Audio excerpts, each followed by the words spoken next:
আসসালামু আলাইকুম সবাইকে, আমি মোহাম্মদ আহসান হাবিব স্বচ্ছ মেট্রো বাই আহসান চ্যানেলে আপনাদের সবাইকে স্বাগত। আচ্ছা, বর্তমানে বাংলাদেশে 45 থেকে 46 ডিগ্রি সেলসিয়াস দাবদাহ চলছে। তো এই সময় হিট স্ট্রোকের সম্ভাবনা অনেক আঙ্গিকেই বেশি বেড়ে যেতে পারে। সো এখান থেকে প্রতিরোধমূলক কিছু কাজ আমরা করতেই পারি।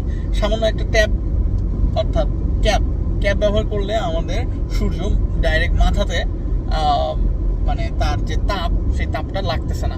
এই ক্যাপ ব্যবহার করতে পারি। তারপর বাইরে বের হওয়ার সময় ছাতা ব্যবহার করতে পারি, এবং ঘরে ফিরে সঙ্গে সঙ্গে ঘাড়ে বা মাথায় আমরা ঠান্ডা ভেজা টাওয়াল ব্যবহার করতে পারি, যাতে আমাদের তাপটা ওই টাওয়ালে শোষণ হয়ে যায়। এর ফলে আমাদের হিট স্ট্রোকের যে হওয়ার সম্ভাবনা, সেই সম্ভাবনাটা অনেকাংশেই কমে যেতে পারে।